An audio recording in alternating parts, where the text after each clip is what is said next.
जी नमस्कार दोस्तों, आप सभी का आपके अपने परिवार आईडी एग्जाम में स्वागत है। तो कैसे हैं आप सभी के सभी। उम्मीद करते हैं कि आप सभी अच्छे होंगे और आपकी तैयारी भी अच्छी चल रही होगी।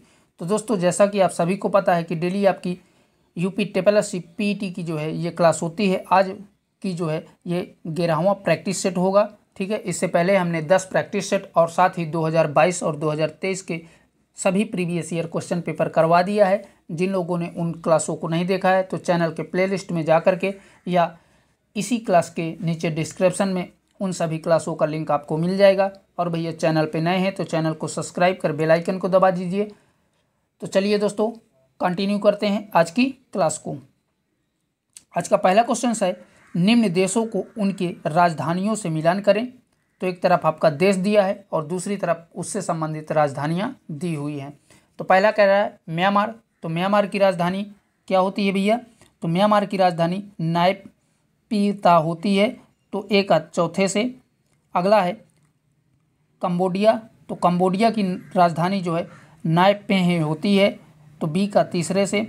अगला कह रहा है वियतनाम। तो वियतनाम की राजधानी हनोई होती है। सी का पहले से। अगला कह रहा है लाओस। तो लाओस की राजधानी वियंतियाने होती है। तो डी का दूसरे से। इस प्रकार से दोस्तों इसका मिलान हो जाएगा। स्क्रीनशॉट लेना चाहते हैं तो ले सकते हैं। चलिए देखते हैं अगले क्वेश्चन को। अगला जो क्वेश्चन है कह रहा है कि निम्नलिखित में से कौन सा उपन्यास भीष्म साहनी द्वारा लिखा गया है। तो बताइए दोस्तों, इनमें से कौन सा उपन्यास भीष्म साहनी द्वारा लिखा गया है? तमस, वंदे मातरम, निर्मला, उर्वशी। तो बता दें भीष्म साहनी द्वारा जो है तमस उपन्यास लिखा गया है। तो ऑप्शन नंबर ए आपका करेक्ट हो जाएगा। ठीक है दोस्तों, और बता दें इसी तमस उपन्यास के ऊपर जो है गोविंद निहालनी के द्वारा जो है एक फिल्म भी बनाई गई है। तो याद रखिएगा। चलिए बढ़ते हैं अगले क्वेश्चन की ओर। अगला जो क्वेश्चन है कह रहा है कि निम्नलिखित में से जिप्सम का रासायनिक सूत्र क्या है? तो ऑप्शन है CaSO4, CaSO4.H2O। अगला है CaSO4H2O और लास्ट कह रहा है इनमें से कोई नहीं। तो बताइए दोस्तों, जिप्सम का रासायनिक सूत्र इन चारों में से क्या है? तो राइट आंसर हो जाएगा ऑप्शन नंबर बी, CaSO4.2H2O। यही जो है जिप्सम का रासायनिक सूत्र है, ऑप्शन नंबर बी। और बता दें जिप्सम का प्रयोग जो है सीमेंट को जमने से रोकता है। यह क्या करता है भैया? सीमेंट को जो है जमने से रोकता है। और इसे जो है लैनाइट भी कहा जाता है। जिप्सम को क्या कहा जाता है? इसको लैनाइट के नाम से भी जाना जाता है। तो याद रखिएगा। चलिए देख लेते हैं नेक्स्ट क्वेश्चन को। अगला जो क्वेश्चन है कह रहा है कि निम्न में से 2023 तक भारतीय संविधान लोकसभा में अधिकतम कितने सदस्यों की अनुमानित देता है? 580, 450, 550 या 540। तो राइट आंसर हो जाएगा 2023 तक भारतीय लोकसभा में जो है 550 सदस्य हैं। ठीक है, तो ऑप्शन नंबर सी आपका करेक्ट हो जाएगा। चलिए देख लेते हैं नेक्स्ट क्वेश्चन को। अगला जो क्वेश्चन है कह रहा है कि निम्न में से कौन सा देश 3 बार एशियाई खेल की मेजबानी की है? तो बताइए दोस्तों, इनमें से कौन सा ऐसा देश है जिसने एशियाई खेलों की 3 बार मेजबानी किया है? फ्रांस, दक्षिण कोरिया, भारत, जापान। तो बता दें दक्षिण कोरिया के द्वारा 3 बार एशियाई खेलों की मेजबानी की गई है। तो ऑप्शन नंबर बी आपका करेक्ट हो जाएगा। ठीक है दोस्तों, और बता दें दक्षिण कोरिया ने 1986, 2002 और 2014 में जो है इस खेल की मेजबानी किया है 3 बार। ठीक है, कब कब? 1986, 2002 और 2014 में जो है इस एशियाई खेल की मेजबानी दक्षिण कोरिया द्वारा की गई थी। आइए देखते हैं नेक्स्ट क्वेश्चन को। अगला जो क्वेश्चन है कह रहा है निम्न में से लच्छू महाराज किस एक शास्त्रीय नर्तक और नृत्य निर्देशक थे? ऑप्शन है कथकली, कुचिपुड़ी, छऊ, कथक। तो बता दें लच्छू महाराज जो है कथक से संबंधित हैं। ठीक है, तो ऑप्शन नंबर डी आपका करेक्ट हो जाएगा। चलिए देख लेते हैं नेक्स्ट क्वेश्चन को। अगला जो क्वेश्चन है कह रहा है कि निम्न चारागाहों को उनके राज्यों से मिलान कीजिए। तो एक तरफ आपका चारागाह या हिल स्टेशन दिए हैं और दूसरी तरफ उससे संबंधित राज्य दिए हैं, तो इनका आपको मिलान करना है। पहला कह रहा है बन्नी चारागाह, तो बन्नी चारागाह का संबंध जो है गुजरात से हो जाएगा, ए का तीसरे से। अगला कह रहा है बग्याल चारागाह, तो बग्याल चारागाह का संबंध जो है उत्तराखंड राज्य से हो जाएगा, बी का पहले से। और नेक्स्ट कह रहा है खजियार, तो खजियार का संबंध हिमाचल प्रदेश से हो जाएगा, सी का चौथे से। और लास्ट कह रहा है पहलगाम, तो ये जो है आप सभी को पता होगा जम्मू और कश्मीर राज्य में है। तो इस प्रकार से दोस्तों इसका मिलान हो जाएगा। स्क्रीनशॉट लेना चाहते हैं तो आप लोग ले सकते हैं। आइए देख लेते हैं नेक्स्ट क्वेश्चन को। अगला जो क्वेश्चन है कह रहा है कि कटीले वन तथा झाड़ियाँ भारत के किन भागों में पाए जाते हैं। तो बताइए भैया कटीले वन और झाड़ियाँ भारत के किस क्षेत्र या भाग में पाए जाते हैं। पूर्वी, उत्तरी पूर्वी, उत्तरी या उत्तरी पश्चिमी। तो इन सभी में आपका राइट आंसर बनेगा कटीले वन तथा झाड़ियाँ भारत में उत्तरी पश्चिमी इलाकों में पाए जाते हैं। तो ऑप्शन नंबर डी आपका करेक्ट हो जाएगा, माफ़ करिएगा, ऑप्शन नंबर डी आपका करेक्ट हो जाएगा, उत्तरी पश्चिमी। चलिए देख लेते हैं नेक्स्ट क्वेश्चन को। अगला जो क्वेश्चन है कह रहा है कि विश्व का सबसे ऊंचा रेलवे आर्च पुल जम्मू और कश्मीर के किस जिले में स्थित है। तो बताइए दोस्तों सबसे ऊंचा दुनिया का रेलवे आर्च पुल जम्मू कश्मीर के किस जिले में स्थित है। पहला कह रहा है बांदीपोरा, दूसरा कह रहा है बड़गाम, तीसरा कह रहा है पुलवामा, लास्ट कह रहा है रियासी। तो यह पुल जो है रियासी जिले पर जम्मू कश्मीर के स्थित है। तो ऑप्शन नंबर डी आपका करेक्ट हो जाएगा। ठीक है दोस्तों, और बता दें यह पुल जो है चिनाव नदी पर बना हुआ है और इसकी लंबाई जो है 1315 मीटर के करीब है। ठीक है, जो कि दुनिया का सबसे लंबा आर्च पुल है, तो याद रखिएगा। चलिए बढ़ते हैं नेक्स्ट क्वेश्चन की ओर। क्वेश्चन कह रहा है निम्नलिखित में से केयार्न एनर्जी का मुख्यालय कहाँ स्थित है। तो बताइए भैया केयार्न एनर्जी का मुख्यालय कहाँ पर स्थित है। स्कॉटलैंड में, मॉरिशस में, अमेरिका में या ब्राज़ील में। तो इन सभी में आपका राइट आंसर बनेगा स्कॉटलैंड में स्थित है। तो ऑप्शन नंबर ए आपका करेक्ट हो जाएगा। ठीक है दोस्तों, और बता दें केयार्न एनर्जी विश्व की तेल और गैस संबंधी एक प्रकार की यह कंपनी है। ठीक है, जिसका मुख्यालय जो है स्कॉटलैंड में स्थित है। आइए देख लेते हैं नेक्स्ट क्वेश्चन को। क्वेश्चन कह रहा है भारत का प्रथम मार्गज समर्थक पास थ्रू सर्टिफिकेट किस स्टॉक एक्सचेंज में सूचीबद्ध किया गया है। तो बताइए दोस्तों प्रथम मार्गेज समर्थक पास थ्रू सर्टिफिकेट किस स्टॉक एक्सचेंज द्वारा जो है सूचीबद्ध किया गया है। पहला कह रहा है मेट्रोपॉलिटन स्टॉक एक्सचेंज, दूसरा कह रहा है नेशनल स्टॉक एक्सचेंज, तीसरा कह रहा है बॉम्बे स्टॉक एक्सचेंज और लास्ट कह रहा है दिल्ली स्टॉक एक्सचेंज। तो इन सभी में आपका राइट आंसर बनेगा नेशनल स्टॉक एक्सचेंज द्वारा जो है इसको सूचीबद्ध किया गया है। तो ऑप्शन नंबर आपका बी करेक्ट हो जाएगा। ठीक है दोस्तों, आइए देख लेते हैं नेक्स्ट क्वेश्चन को। नेक्स्ट क्वेश्चन है कह रहा है कि पोलैंड की राष्ट्रीय मुद्रा क्या है। तो बताइए दोस्तों इनमें से पोलैंड की राष्ट्रीय मुद्रा क्या है। दिनार, एन, पाउंड, जलाटी। तो बता दें पोलैंड की राष्ट्रीय मुद्रा जो है जलाटी है। तो ऑप्शन नंबर आपका डी करेक्ट हो जाएगा। ठीक है दोस्तों, ये देख लेते हैं नेक्स्ट क्वेश्चन को। नेक्स्ट क्वेश्चन है कह रहा है कि स्टॉकहोम वाटर प्राइज 2025 किसको प्रदान किया गया है। तो बताइए दोस्तों स्टॉकहोम वाटर प्राइज 2025 में जो है किसको प्रदान किया गया है। ऑप्शन है जॉन चेरी, दूसरा है एड्रिया रोनाल्डो, तीसरा है गूटर ब्लोल और लास्ट कह रहा है इनमें से कोई नहीं। तो इन सभी में आपका राइट आंसर बनेगा ऑप्शन नंबर सी, गूटर ब्लोल को जो है ये स्टॉकहोम वाटर प्राइज 2025 में दिया गया है। तो ऑप्शन नंबर सी आपका करेक्ट हो जाएगा। ठीक है दोस्तों, चलिए देख लेते हैं नेक्स्ट क्वेश्चन को।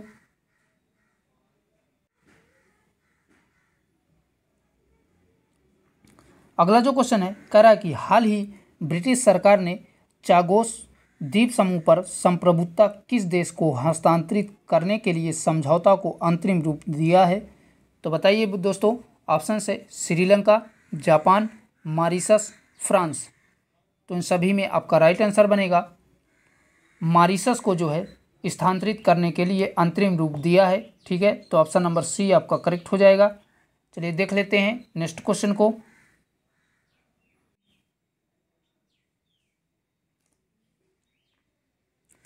अगला जो क्वेश्चन है कह रहा है कि भारतीय सेना ने कोलकाता स्थित अपने पूर्वी कमान के मुख्यालय फोर्ट विलियम का नाम बदल करके क्या रखा है? तो बताइए दोस्तों, भारतीय सेना ने कोलकाता में जो स्थित पूर्वी कमान मुख्यालय था उसका नाम बदल करके क्या रख दिया है? त्रिनेत्र दुर्ग, विजय दुर्ग, सैन्य दुर्ग या इनमें से कोई नहीं। तो इन सभी में आपका राइट आंसर बनेगा इसका फोर्ट विलियम का जो है नाम बदल करके विजय दुर्ग रख दिया गया है। तो ऑप्शन नंबर बी आपका करेक्ट हो जाएगा। ठीक है दोस्तों, आइए देखते हैं अगले क्वेश्चन को। अगला जो क्वेश्चन है कह रहा है कि हाल ही में कौन सा भारतीय महानगर तेंदुओं की राजधानी बन गया है? मोस्ट इंपॉर्टेंट क्वेश्चन है। तो बताइए दोस्तों, भारत का ऐसा कौन सा महानगर है जिसे तेंदुओं की राजधानी बना दिया गया है? गोवा, केरल, बेंगलुरु, पश्चिम बंगाल। तो इन सभी में आपका राइट आंसर बनेगा बेंगलुरु को तेंदुओं की राजधानी बना दिया गया है, अर्थात यहाँ पर तेंदुआ अभ्यारण्य बहुत अत्यधिक मात्रा में है। तो ऑप्शन नंबर सी आपका करेक्ट हो जाएगा। चलिए देखते हैं नेक्स्ट क्वेश्चन को। अगला जो क्वेश्चन है कह रहा है कि हाल ही में डॉक्टर M.A.R. श्रीनिवासन का निधन हो गया, वह थे? तो बताइए दोस्तों, डॉक्टर M.R. श्रीनिवासन का संबंध किससे था?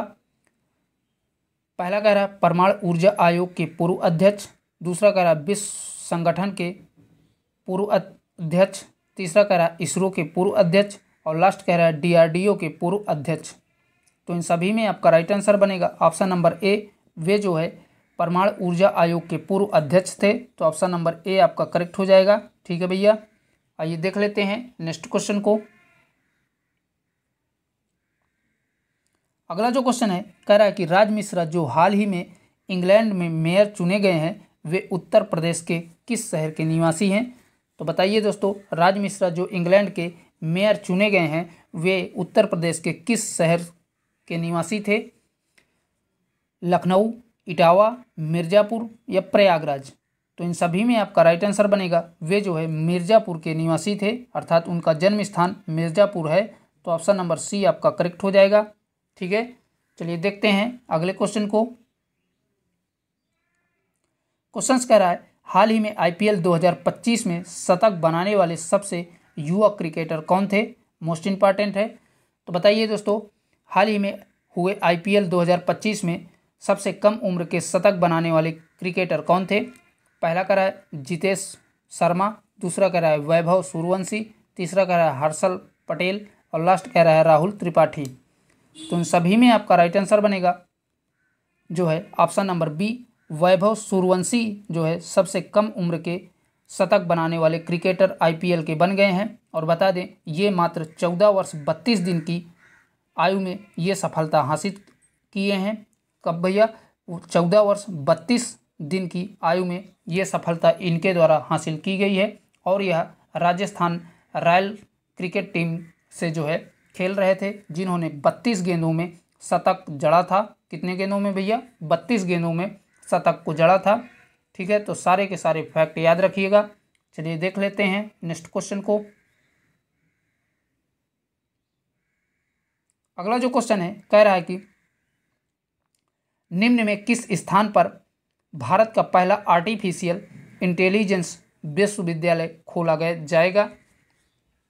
तो बताइए दोस्तों, भारत का पहला AI विश्वविद्यालय कहाँ पर खोला जाएगा, अर्थात आर्टिफिशियल इंटेलिजेंस विश्वविद्यालय? तो ऑप्शन है महाराष्ट्र, मध्य प्रदेश, उत्तर प्रदेश, कर्नाटक। तो राइट आंसर बनेगा भारत का पहला जो है आर्टिफिशियल इंटेलिजेंस विश्वविद्यालय महाराष्ट्र में खोला जाएगा। तो ऑप्शन नंबर ए आपका करेक्ट हो जाएगा। ठीक है भैया, आइए देख लेते हैं अगले क्वेश्चन को। अगला जो क्वेश्चन है कह रहा है कि निम्न में महान शब्द का स्त्रीलिंग शब्द होगा। तो बताइए इन चारों में से महान शब्द का स्त्रीलिंग शब्द कौन सा है? तो इन सभी में आपका राइट आंसर बनेगा ऑप्शन नंबर सी, महती जो है महान शब्द का स्त्रीलिंग शब्द होगा। तो ऑप्शन नंबर सी आपका करेक्ट हो जाएगा। ठीक है भैया, आइए देख लेते हैं नेक्स्ट क्वेश्चन को। अगला जो क्वेश्चन है, कभी न मरने वाला के लिए एक शब्द होगा। तो बताइए दोस्तों, कभी न मरने वाले के लिए एक शब्द क्या होगा? अमर, अजर, दीर्घायु या असीम? तो इन सभी में आपका राइट आंसर बनेगा कभी न मरने वाले व्यक्ति को अमर कहा जाता है। तो ऑप्शन नंबर ए आपका करेक्ट हो जाएगा। ठीक है भैया, चलिए देख लेते हैं अगले क्वेश्चन को। अगला जो क्वेश्चन है कह रहा है कि भारतीय संविधान द्वारा केंद्र और राज्यों दोनों में किस प्रकार की सरकार स्थापित की जाती है? तो बताइए दोस्तों, केंद्र और राज्यों के बीच में कैसी सरकार स्थापित की जाती है? पहला कह रहा है संबंधी सरकार, दूसरा कह रहा है समाजवादी सरकार, तीसरा कह रहा है संघीय सरकार और लास्ट कह रहा है संसदीय सरकार। तो इन सभी में आपका राइट आंसर बनेगा ऑप्शन नंबर डी करेक्ट हो जाएगा। संसदीय सरकार जो है केंद्र और राज्यों के बीच में स्थापित की जाती है भारतीय संविधान के अनुसार। ठीक है दोस्तों, आइए देख लेते हैं अगले क्वेश्चन को। अगला जो क्वेश्चन है, सम्राट अशोक नाटक किसके द्वारा लिखा गया है? मोस्ट इंपॉर्टेंट है। तो बताइए दोस्तों, सम्राट अशोक नाटक किसके द्वारा लिखा गया है? मृदुला गर्ग, दूसरा कह रहा है नंद किशोर आचार्य, तीसरा कह रहा है दया प्रकाश सिन्हा और लास्ट कह रहा है रामदरस मिश्र। तो बता दें, सम्राट अशोक जो है नाटक दया प्रकाश सिन्हा के द्वारा लिखा गया है। तो ऑप्शन नंबर सी आपका करेक्ट हो जाएगा। ठीक है दोस्तों, दया प्रकाश सिन्हा। चलिए देखते हैं नेक्स्ट क्वेश्चन को। अगला जो क्वेश्चन है कह रहा है कि भारतीय संविधान के भाग 3 में मूल अधिकारों को कितने समूह शामिल हैं? तो बताइए दोस्तों, संविधान के भाग 3 में मूल अधिकार के कितने समूह जो है शामिल हैं? 6, 11, 5, 8। तो बता दें, भारतीय संविधान के भाग 3 में जो है 6 मूल अधिकारों का जो है शामिल किया गया है। तो ऑप्शन नंबर ए आपका करेक्ट हो जाएगा, 6। ठीक है, और बता दें ये 6 कौन कौन से हैं? पहला है आपका समानता का अधिकार, दूसरा है स्वतंत्रता का अधिकार, तीसरा है शोषण के विरुद्ध अधिकार, चौथा है धर्म की स्वतंत्रता का अधिकार, पांचवा है संस्कृति और शिक्षा संबंधी अधिकार और छठा है संवैधानिक उपचारों का अधिकार। और ये सभी अधिकार जो है अनुच्छेद 12 से लेकर के 35 तक में संविधान के अनुच्छेद 2 में जो है वर्णित हैं। ठीक है, तो याद रखिएगा सभी के सभी फैक्ट। चलिए बढ़ते हैं नेक्स्ट क्वेश्चन की ओर। अगला जो क्वेश्चन है कह रहा है कि कलेजे पर सांप लौटना मुहावरे का सही अर्थ है। तो बताइए दोस्तों, इनमें से कलेजे पर सांप लौटने का सही अर्थ कौन सा है? पहला कह रहा है डर जाना, दूसरा कह रहा है ईर्ष्या या जलन होना, तीसरा कह रहा है बदनाम होना और लास्ट कह रहा है असहनीय पीड़ा होना। तो इन सभी में आपका राइट आंसर बनेगा ऑप्शन नंबर बी करेक्ट हो जाएगा। कलेजे पर सांप लौटने का सही अर्थ जो है ईर्ष्या या जलन होना होता है। तो ऑप्शन नंबर बी आपका करेक्ट हो जाएगा। ठीक है भैया, अगला जो क्वेश्चन है कह रहा है कि 1857 के विद्रोह का नेतृत्व खान बहादुर ने कहाँ से किया था? तो बताइए दोस्तों, खान बहादुर ने 1857 के जो है क्रांति के समय पर कहाँ से नेतृत्व कर रहे थे? झांसी, आगरा, बरेली, लखनऊ। तो राइट आंसर हो जाएगा खान बहादुर जो है बरेली से इसका नेतृत्व कर रहे थे। तो ऑप्शन नंबर सी आपका करेक्ट हो जाएगा। अगला जो है कह रहा है कि किस विकल्प में सही विलोम युग्म है? तो बताइए दोस्तों, इनमें से चारों में से कौन से ऑप्शंस में सही विलोम दिए हैं एक दूसरे के? पहला कह रहा है ऋण, धन, दूसरा है नूतन, पुरातन, तीसरा है निषिद्ध, तुच्छ और लास्ट कह रहा है जोड़, मेल। तो इन सभी में आपका राइट आंसर बनेगा ऑप्शन नंबर बी करेक्ट हो जाएगा। नूतन और पुरातन यही एक दूसरे के विलोमार्थी शब्द हैं। ठीक है, तो ऑप्शन नंबर बी आपका करेक्ट हो जाएगा, नूतन और पुरातन। चलिए देखते हैं अगले क्वेश्चन को। अगला जो क्वेश्चन है कह रहा है कि 42वें संविधान संशोधन अधिनियम द्वारा संविधान में कितने निर्देशक तत्व जोड़े गए थे? तो बताइए दोस्तों, 42वें संविधान संशोधन द्वारा कितने तत्वों को जोड़ा गया था? 7, 4, 5 या 3? तो इन सभी में आपका राइट आंसर हो जाएगा ऑप्शन नंबर बी करेक्ट हो जाएगा। 4 जो है तत्व जोड़े गए थे, ठीक है, तो ऑप्शन नंबर बी आपका करेक्ट हो जाएगा। और बता दें कौन कौन से अनुच्छेद जोड़े गए थे। पहला आपका 39वां संविधान जोड़ा गया था अनुच्छेद, दूसरा आपका 39 का ए जोड़ा गया था, तीसरा जो है आपका 43 का ए जोड़ा गया था, और लास्ट जो है आपका 48 का ए जोड़ा गया था, ठीक है। तो इतने संविधान जो है 42वें संविधान संशोधन में जोड़े गए थे। तो याद रखिएगा, पहला आपका 39 अनुच्छेद, दूसरा 39 का ए अनुच्छेद, तीसरा 43 का ए अनुच्छेद, और चौथा जो है 48 का ए अनुच्छेद, ठीक है। तो इतने अनुच्छेद जोड़े गए थे। चलिए दोस्तों बढ़ते हैं नेक्स्ट क्वेश्चन की ओर। अगला जो क्वेश्चन है कह रहा है कि तालीकोटा की लड़ाई के बाद विजयी सेना ने किस शहर को लूटा था। तो बताइए दोस्तों, तालीकोटा की लड़ाई के बाद जो है विजयी सेना ने किस शहर को लूटा था। पहला है राजकोट, दूसरा है बीजापुर, तीसरा है गोलकुंडा, और लास्ट कह रहा है विजयनगर। तो इन सभी में आपका राइट आंसर हो जाएगा विजयनगर को लूटा गया था। तो ऑप्शन नंबर डी आपका करेक्ट हो जाएगा, ठीक है दोस्तों। अगला जो क्वेश्चन है कह रहा है कि निम्नलिखित में से असेंबली बम कांड में मुख्य आरोपी कौन थे। तो बताइए दोस्तों, जो असेंबली में जो है बम फेंका गया था उसके मुख्य आरोपी कौन थे। पहला कह रहा है बटुकेश्वर दत्त और ऊधम सिंह, दूसरा कह रहा है भगत सिंह और बटुकेश्वर दत्त, तीसरा है चंद्रशेखर आज़ाद और भगत सिंह, लास्ट कह रहा है अशफाक उल्लाह और राम प्रसाद बिस्मिल। तो इन सभी में आपका राइट आंसर हो जाएगा, इसके मुख्य आरोपी भगत सिंह और बटुकेश्वर दत्त थे, ठीक है, जिन्हें बाद में फांसी दे दी गई थी। तो ऑप्शन नंबर बी आपका करेक्ट हो जाएगा, ठीक है। चलिए देखते हैं नेक्स्ट क्वेश्चन को। अगला जो क्वेश्चन है कह रहा है कि निम्न में से कौन सा जोड़ा गलत है। तो बताइए दोस्तों, इनमें से कौन सा जोड़ा गलत दिया हुआ है। पहला कह रहा है भाग पहला संघ और उसका क्षेत्र, दूसरा कह रहा है भाग 2 मौलिक कर्तव्य, तीसरा कह रहा है भाग 8 केंद्र शासित प्रदेश, और लास्ट कह रहा है भाग 3 मौलिक अधिकार। तो इन चारों में अगर देखा जाए तो आपका ऑप्शन नंबर बी गलत दिया हुआ है। भाग दूसरे में मौलिक कर्तव्य दिया है तो ये आपका गलत है, जबकि भाग 2 में नागरिकता दिया है। भारतीय संविधान में क्या दिया है भैया, भाग 2 में नागरिकता का प्रावधान दिया गया है, यही आपका गलत दिया हुआ है, ठीक है दोस्तों। चलिए देख लेते हैं नेक्स्ट क्वेश्चन को। क्वेश्चन कह रहा है भारत में राष्ट्रीय मानवाधिकार आयोग निम्न में से किस मंत्रालय के अधीन है। बताइए दोस्तों, मोस्ट इंपॉर्टेंट क्वेश्चन है। तो भारत में मानवाधिकार आयोग किस मंत्रालय के अधीन है। वित्त मंत्रालय, रेलवे मंत्रालय, गृह मंत्रालय या परिवार कल्याण मंत्रालय। तो बता दें राष्ट्रीय मानवाधिकार आयोग जो है ये गृह मंत्रालय के अधीन है, ठीक है। ऑप्शन नंबर सी आपका करेक्ट हो जाएगा, किसके भैया, गृह मंत्रालय के अधीन है। और बता दें राष्ट्रीय मानवाधिकार जो है एक प्रकार का गैर संवैधानिक निकाय है। तो याद रखिएगा, कभी कभी पूछ लेता है कि यह कैसा निकाय है, तो यह गैर संवैधानिक एक प्रकार का निकाय है और यह गृह मंत्रालय के अधीन कार्य करता है। चलिए दोस्तों बढ़ते हैं अगले क्वेश्चन की ओर। अगला जो क्वेश्चन है कह रहा है कि निम्न में से मिर्जा कामरान किस मुगल सम्राट का भाई था। तो बताइए दोस्तों, मिर्जा कामरान किस मुगल सम्राट का जो है भाई था।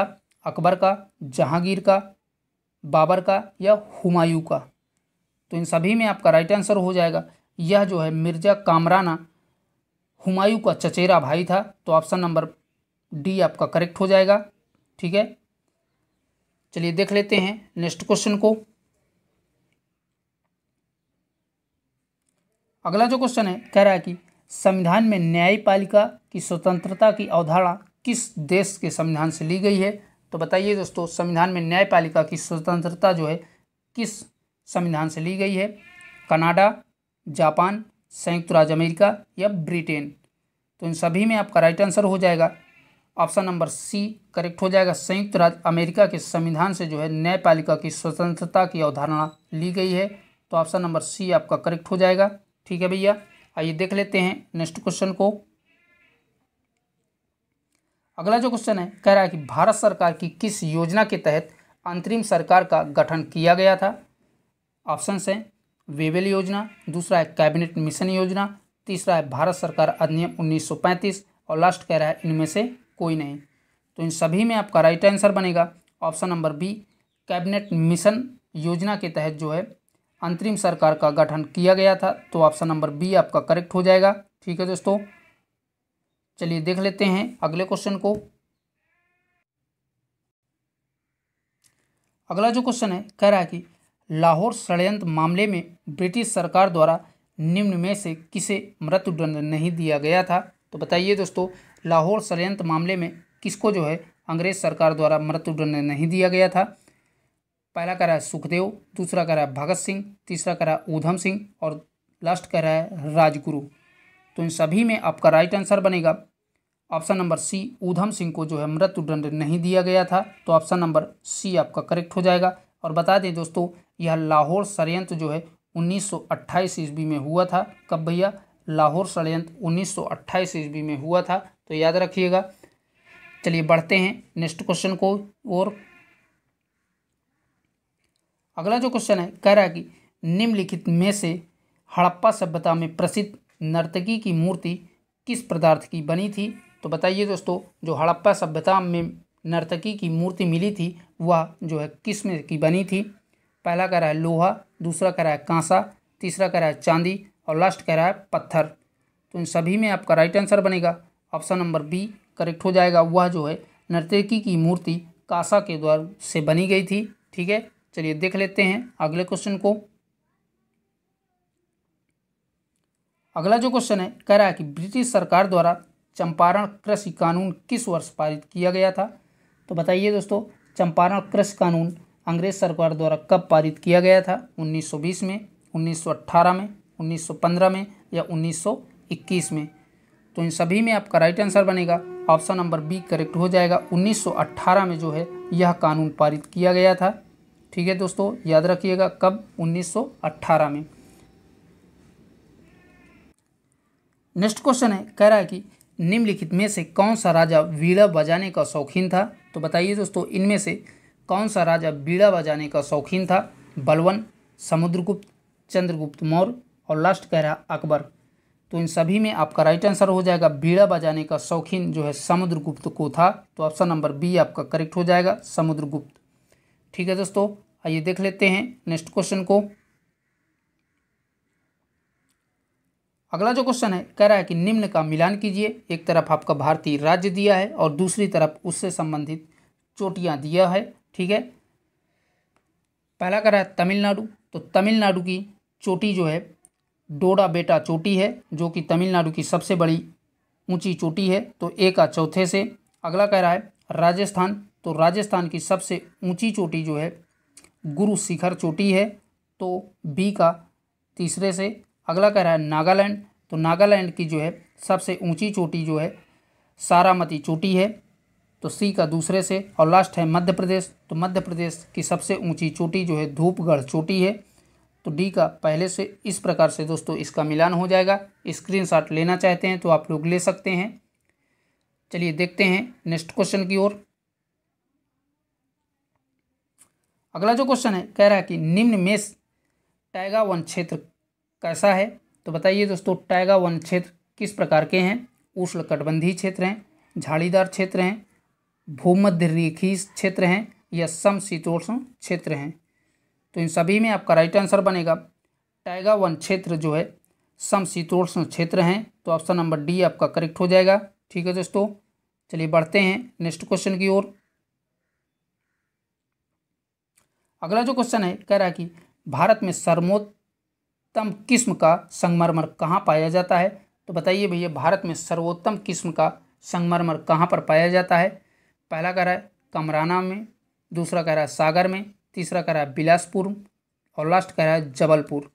तो इन सभी में आपका राइट आंसर बनेगा भारत में सर्वोत्तम किस्म का संगमरमर मकराना में पाए जाते हैं। तो ऑप्शन नंबर ए आपका करेक्ट हो जाएगा। ठीक है, और बता दें दोस्तों, यह मकराना जो है राजस्थान में स्थित है और इसी मकराना संगमरमर से जो है ताजमहल का निर्माण करवाया गया था। ठीक है, तो याद रखिएगा सारे के सारे फैक्ट। आइए देख लेते हैं नेक्स्ट क्वेश्चन को। अगला जो क्वेश्चन है कह रहा है कि 1 हॉर्स पावर लगभग कितने वाट के बराबर होता है। मोस्ट इंपॉर्टेंट है। तो बताइए दोस्तों 1 हॉर्स पावर कितने वाट के बराबर होता है। 746 वाट, 780 वाट, 750 वाट या इनमें से कोई नहीं। तो इन सभी में आपका राइट आंसर बनेगा ऑप्शन नंबर ए करेक्ट हो जाएगा। 746 वाट के जो है 1 हॉर्स पावर होता है, तो ऑप्शन नंबर ए आपका करेक्ट हो जाएगा। चलिए देखते हैं अगले क्वेश्चन को। अगला जो क्वेश्चन है, निम्न में जीएसटी किस प्रकार का कर है। तो बताइए दोस्तों जीएसटी किस प्रकार का कर है। प्रत्यक्ष कर है, अप्रत्यक्ष कर है, तीसरा कह रहा है ए व बी दोनों, लास्ट कह रहा है इनमें से कोई नहीं। तो इन सभी में आपका राइट आंसर हो जाएगा जीएसटी जो है अप्रत्यक्ष कर है, तो ऑप्शन नंबर बी आपका करेक्ट हो जाएगा। ठीक है दोस्तों, चलिए देख लेते हैं नेक्स्ट क्वेश्चन को। अगला जो क्वेश्चन है कह रहा है कि निम्नलिखित में महात्मा गांधी के राजनीतिक गुरु कौन थे। तो बताइए दोस्तों महात्मा गांधी के राजनीतिक गुरु कौन थे। रविन्द्रनाथ टैगोर, लाला लाजपत राय, गोपाल कृष्ण गोखले या ज्योतिबा फुले। तो इन सभी में आपका राइट आंसर हो जाएगा option number C, Gopal Krishna Gokhale, यही महात्मा गांधी के राजनीतिक गुरु थे। तो ऑप्शन नंबर सी आपका करेक्ट हो जाएगा। आइए देख लेते हैं नेक्स्ट क्वेश्चन को। अगला जो क्वेश्चन है कह रहा है करावली एवं विंध्य पर्वत श्रृंखलाओं के मध्य कौन सा पठार स्थित है। तो बताइए दोस्तों करावली और विंध्य पर्वत के बीच में कौन सा पठार स्थित है। पहला कह रहा है मालवा का पठार, दूसरा कह रहा है दक्कन का पठार, तीसरा कह रहा है छोटा नागपुर का पठार, लास्ट कह रहा है इनमें से कोई नहीं। तो इन सभी में आपका राइट आंसर बनेगा ऑप्शन नंबर ए आपका करेक्ट हो जाएगा। मालवा का पठार करावली और विंध्य पर्वत श्रृंखलाओं के बीच में स्थित है, तो ऑप्शन नंबर ए आपका करेक्ट हो जाएगा। चलिए देख लेते हैं अगले क्वेश्चन को। अगला जो क्वेश्चन है कह रहा है कि वर्ष 2011 में भारत में जनगणना कार्य कितने चरणों में किया गया था। तो बताइए 2011 की जनगणना जो है कितने चरणों में की गई थी। 5, 2, 4, 3। तो इन सभी में आपका राइट आंसर बनेगा ऑप्शन नंबर बी करेक्ट हो जाएगा। 2 चरणों में 2011 की जनगणना की गई थी। और बता दें पहले चरण में इसमें जो है मकान सूचीकरण और आवास की गणना की गई थी, और दूसरे चरण में जो है जनसंख्या की गणना की गई थी। तो याद रखिएगा दोनों के दोनों। चलिए देखते हैं अगले क्वेश्चन को।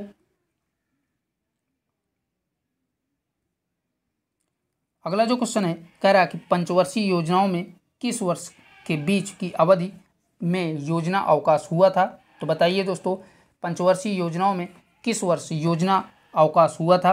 पहला कह रहा 1961 से 66 के बीच, दूसरा कह रहा 1975 से 1980 के बीच, तीसरा कह रहा 1969 से 1974 के बीच, और लास्ट कह रहा 1966 से 1969 के बीच।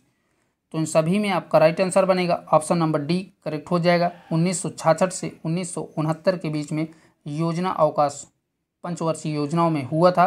तो ऑप्शन नंबर डी आपका करेक्ट हो जाएगा। ठीक है दोस्तों, आइए देखते हैं अगले क्वेश्चन को। अगला जो क्वेश्चन है कह रहा है कि निम्नलिखित में काली क्रांति का संबंध किससे है। तो बताइए दोस्तों काली क्रांति का संबंध किससे है। कपास उत्पादन से, दुग्ध उत्पादन से, कच्चे तेल उत्पादन से, और लास्ट कह रहा है मत्स्य पालन से। तो इन सभी में आपका राइट आंसर बनेगा ऑप्शन नंबर सी करेक्ट हो जाएगा। कच्चे तेल उत्पादन से जो है काली क्रांति का संबंध है, तो ऑप्शन नंबर सी आपका करेक्ट हो जाएगा। ठीक है दोस्तों, आइए देख लेते हैं नेक्स्ट क्वेश्चन को। अगला जो क्वेश्चन है कह रहा है कि किसी तरंग की आवृत्ति डैश के व्युत्क्रमानुपाती होती है। तो बताइए दोस्तों किसी तरंग की आवृत्ति किसके व्युत्क्रमानुपाती होती है। सुरंग के, आयाम के, आवर्तकाल के या चाल के। तो इन सभी में आपका राइट आंसर बनेगा ऑप्शन नंबर सी, आवर्तकाल के जो है व्युत्क्रमानुपाती होती है। तो ऑप्शन नंबर सी आपका करेक्ट हो जाएगा, क्योंकि आवृत्ति इक्वल टू अर्थात n इक्वल टू 1/t के होता है, जहाँ पर n जो है आवृत्ति है और t जो है आवर्तकाल है। ठीक है, तो n बराबर 1/t के होता है, अर्थात आवृत्ति बराबर 1/, आवर्तकाल के होता है। ठीक है, तो ऑप्शन नंबर सी आपका करेक्ट हो जाएगा। आइए देख लेते हैं नेक्स्ट क्वेश्चन को। अगला जो क्वेश्चन है कह रहा है कि टाइफाइड किस प्रकार के रोग हैं। तो बताइए दोस्तों, टाइफाइड जो है किस प्रकार का रोग है। माफ़ करिएगा, प्रिंटिंग में थोड़ा सी मिस्टेक हो गई है। यहाँ पर टाइफाइड किस प्रकार के रोग हैं, तो बताइए टाइफाइड जो है किस प्रकार का रोग है। जीवाणु जनित है, प्रोटोजोआ है, विषाणु जनित है, या इनमें से कोई नहीं। तो टाइफाइड दोस्तों जीवाणु जनित रोग है, तो ऑप्शन नंबर ए आपका करेक्ट हो जाएगा। ठीक है दोस्तों, चलिए देख लेते हैं नेक्स्ट क्वेश्चन को। अगला जो क्वेश्चन है कह रहा है कि उत्तर प्रदेश में सबसे अधिक वर्षा कहाँ पर होती है। तो बताइए भैया, उत्तर प्रदेश में सबसे अधिक वर्षा कहाँ पर होती है। प्रयागराज में, मथुरा में, आगरा में, या वाराणसी में।